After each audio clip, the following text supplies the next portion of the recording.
का, उसका electric vehicle जो आता है वो IP69K प्रोटेक्टेड है। यानी उसको किसी भी तरह से वाटर में आप कितने दिन के लिए भी डाल दो तो पूरी तरह से वो प्रोटेक्टेड है और उसमें कोई भी खराबी नहीं होगी। तो आप इस इन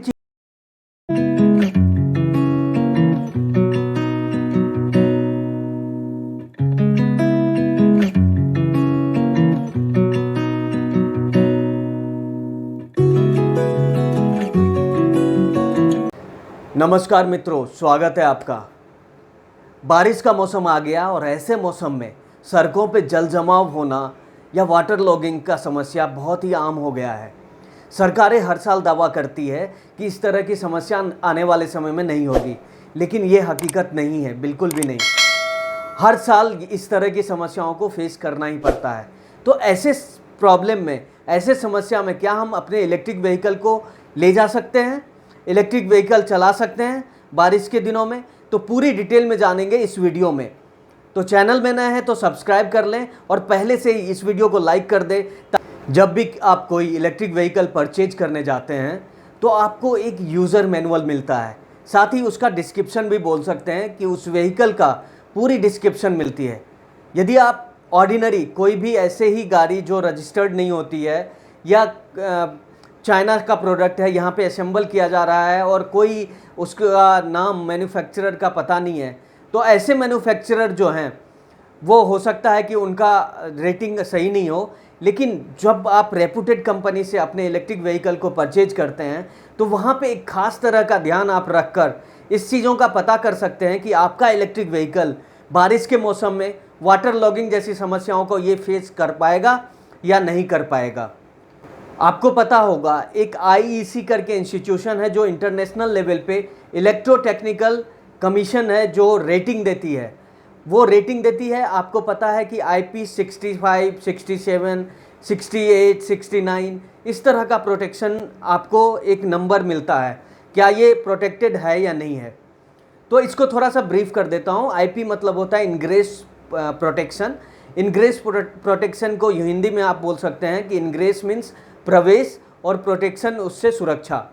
तो आपके इलेक्ट्रिक व्हीकल में क्या क्या जाएगा तो आपकी कोई भी खराबी नहीं होगी, क्या क्या जाएगा कि तो कोई भी खराबी नहीं होगी। तो ये पूरा चीज़ डिनोट करता है। ये IP जो आपका है इनग्रेस प्रोटेक्शन जो है ये पूरे डिटेल में बताता है। जो पहला इसका अंक होता है, जो पहला नंबर होता है वो सॉलिड को आइडेंटिफाई करता है, जो सेकंड नंबर होता है वो लिक्विड को आइडेंटिफाई करता है।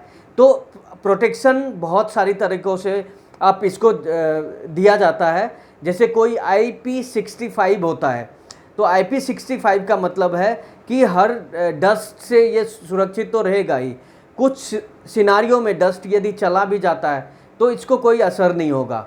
साथ ही 5 का मतलब होता है कि इस पर स्प्लैश ऑफ वाटर, यानी कि बाहर से कुछ वाटर आया तो इसमें कोई भी दिक्कत नहीं आएगी। तो IP65 का इन शॉर्ट में आपको मैंने बताया। इसी तरह से IP66 होता है, IP67 होता है। तो जैसे IP65 की बात करते हैं, IP65 में 6 है जो नंबर है, ये आपको कंप्लीट प्रोटेक्शन के बारे में बताता है कि ये डस्ट से पूरी तरह से प्रोटेक्टेड है, किसी भी तरह से इस पे डस्ट से कोई भी असर नहीं होगा।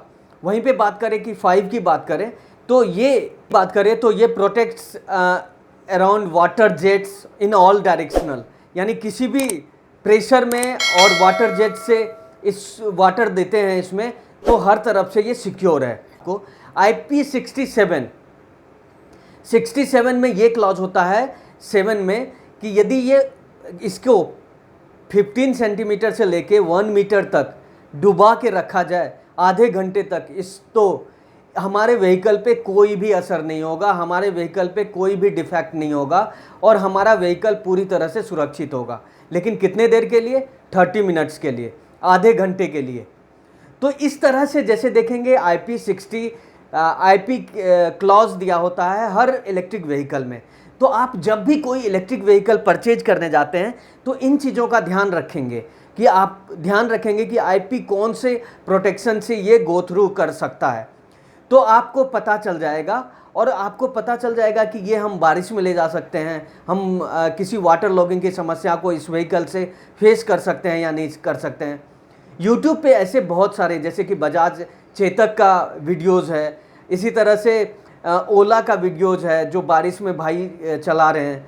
तो प्रोटेक्टेड है, बहुत सारी जो व्हीकल है वो प्रोटेक्टेड है। और इसमें आपको मैं टॉप जो बताता हूँ, जो IP67 प्रोटेक्टेड है, यानी IP67 का उसका प्रोटेक्शन उसमें इनबिल्ट है। उसमें सबसे पहला जो नाम आ जाता है ओला S1 Pro का नाम आप ले सकते हैं। S1 Pro जो है IP67 प्रोटेक्टेड है। एथर 450X ये IP67 प्रोटेक्टेड है। साथ ही बताएंगे बजाज चेतक, वो भी 67 में आता है। इस तरह से रिवोल्ट भी आता है। जहाँ तक 4 व्हीलर की बात करें तो टाटा नेक्सॉन EV ये भी IP67 प्रोटेक्टेड है। इसी तरह से टाटा की एक और है जो EV में आती है, टिगोर EV करके, वो भी IP67 के तरह से प्रोटेक्टेड है। तो सपोज यदि इस तरह का कोई भी सिनारियो आता है वाटर लॉगिंग की और 30 मिनट्स के लिए वो अंदर भी है, तो उसमें कोई दिक्कत नहीं आएगी, किसी तरह की परेशानी नहीं आएगी। उसका मोटर, उसका बैटरीज पूरी तरह से प्रोटेक्टेड रहेगा आधे घंटे के लिए। लेकिन आधे घंटे में आपको ये जो आपका व्हीकल है उसको निकाल लेना है। उसको निकाल लेंगे तो इसमें कोई भी डिफेक्ट्स नहीं आएगा। अब बात करते हैं कि IP67 से ऊपर भी कोई प्रोटेक्शन है जो इलेक्ट्रिक व्हीकल को दी जाती है, तो बिल्कुल है। IP69K प्रोटेक्टेड एक प्रोडक्ट आती है जो 4 व्हीलर में आती है। आपने नाम सुना होगा MG मोटर्स का, उसका इलेक्ट्रिक व्हीकल जो आता है वो IP69K प्रोटेक्टेड है। यानी उसको किसी भी तरह से वाटर में आप कितने दिन के लिए भी डाल दो तो पूरी तरह से वो प्रोटेक्टेड है और उसमें कोई भी खराबी नहीं होगी। तो आप इन चीज़ों से क्या सीख रहे हैं? इन चीज़ों से ये सीख रहे हैं कि जब भी आप इलेक्ट्रिक व्हीकल लेने जाते हैं तो एक IP का प्रोटेक्शन जो है, IP इनग्रेस प्रोटेक्शन जो है वो किस तरह का उस इलेक्ट्रिक व्हीकल में है। तो जब ये आपको पता चल जाता है तो आपको एक्चुअल में पता चल जाएगा कि आपका इलेक्ट्रिक व्हीकल ये बारिश, बरसात और धूल के साथ किस तरह से बिहेव करेगा। तो इसमें पूरी डिटेल में इस तरह का प्रोटेक्शन आप चेक कर सकते हैं और इलेक्ट्रिक व्हीकल परचेज कर सकते हैं। उम्मीद है कि ये वीडियो आपको अच्छा लगा तो एक लाइक ज़रूर करें।